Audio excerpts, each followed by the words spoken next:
What's up? Welcome to currently playing episode 3, where I just talk about games I've been playing. And it is the middle of the summer, a little bit of randomness, but some good games in here. First up, I just beat this today. Not Trials, not Explosion Man, but I finally got around to playing Limbo. Really cool. I really enjoyed it. I mean, it's short and sweet. It's a cool little 2D puzzle platformer that is in black and white, and it's got a lot of good atmosphere to it. It's kind of like a horror version of a platforming game. Not too violent, or not too gory, but the suggested deaths that you could have in this game are pretty violent in nature, and I don't know. I really loved it. Everyone was right about this one. It took me forever, but I finally played it and I enjoyed it quite a bit. The ending is a little like what the fuck, but didn't surprise me too much. The other two games on here, I've played already. I already own them. I downloaded them. That's Trials and Explosion Man. All three of these games are really great, and if you haven't downloaded any of them before, you could get this collection. Three of them. GameStop sells it new for $30, which I think is,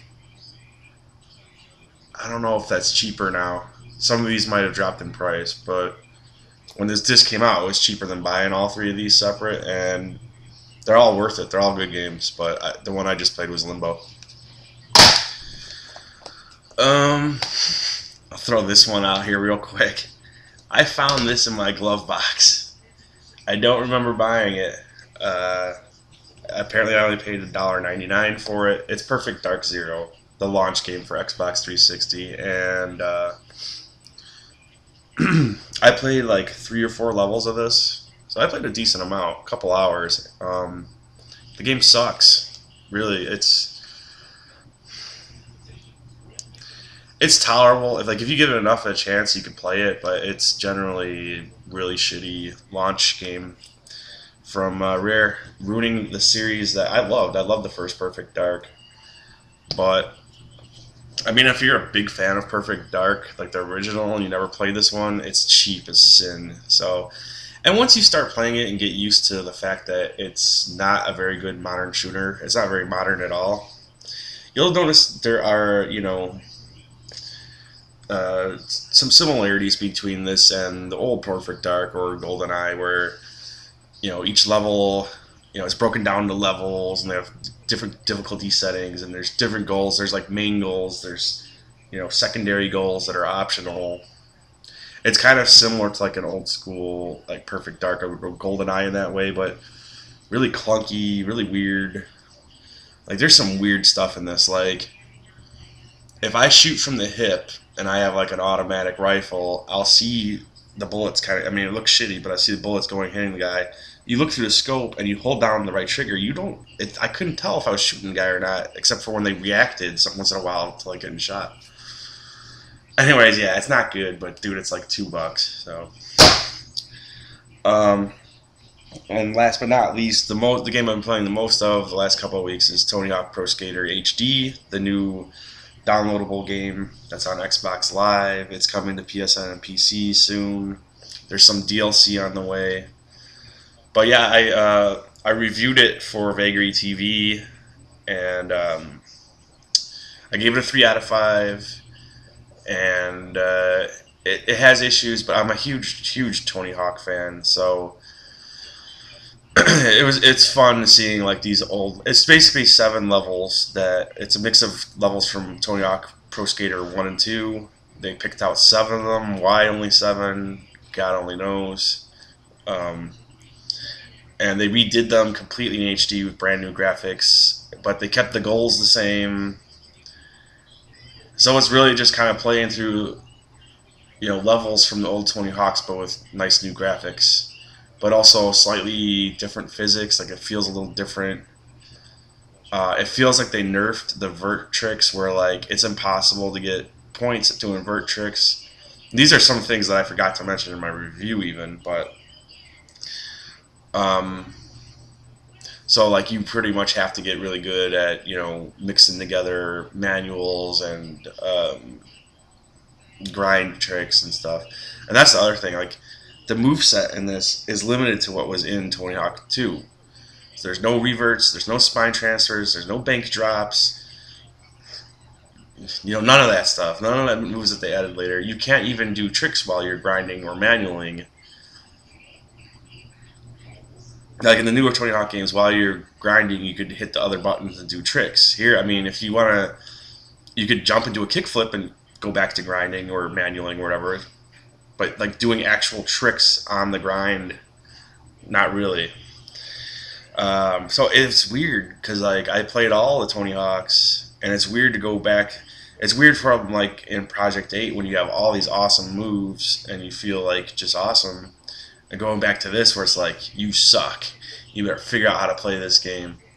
But it's still cool. Like the old school Tony Hawks, there's definitely something to them. Like you have 2 minutes. You have these goals. Go get it. Go get her done. So I've been playing the fuck out of that. I haven't 100%ed it. And I guess once you 100% it, you get something called projectives, which is a new set of objectives for the levels, which is cool. It's something new, but how many people will 100% it? Like, to me, I think I've hit a brick wall with it. I love Tony Hawk, but I'm not the greatest at it.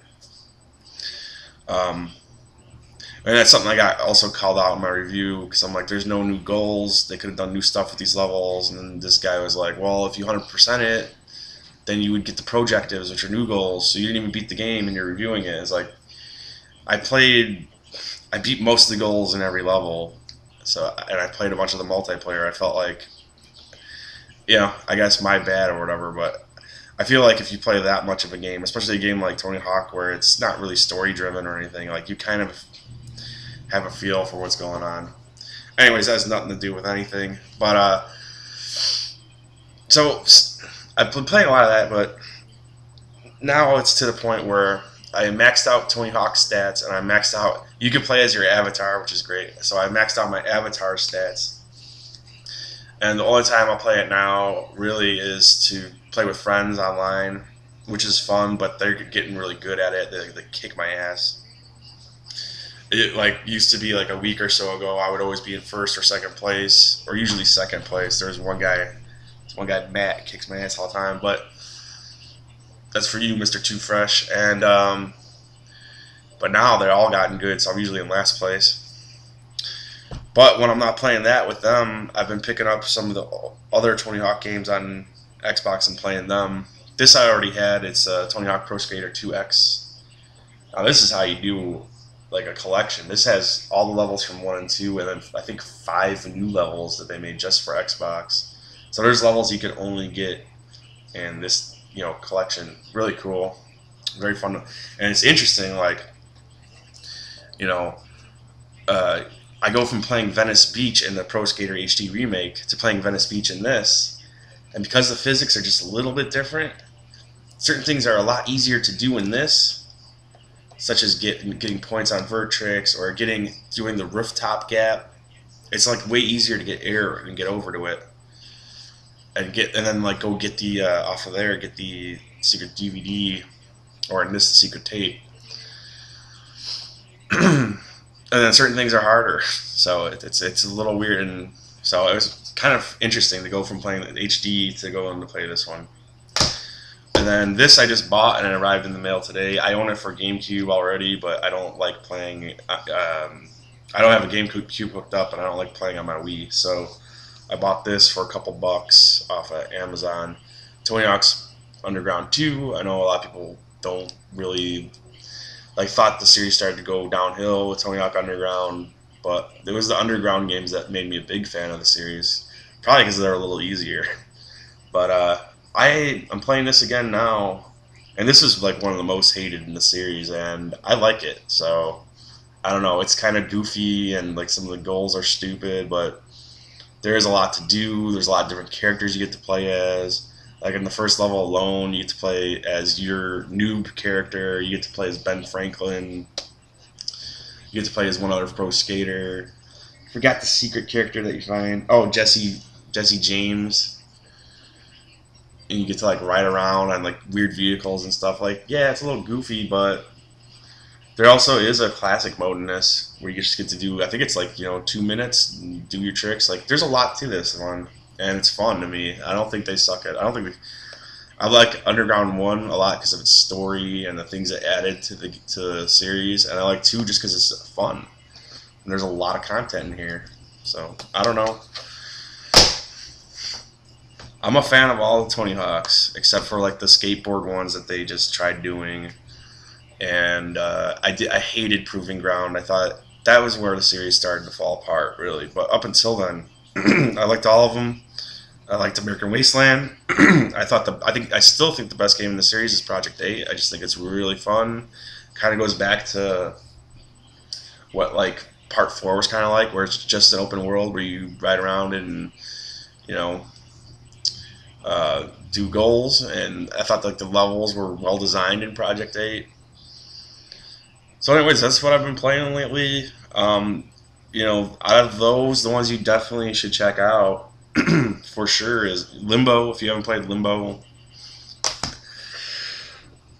I'm not sure if it's still $15 on Xbox Live, but if it is, and if you don't have Trials HD or Explosion Man, you might want to try to find this collection. It's 3 good games for $30, or I'm sure you could get it cheaper used.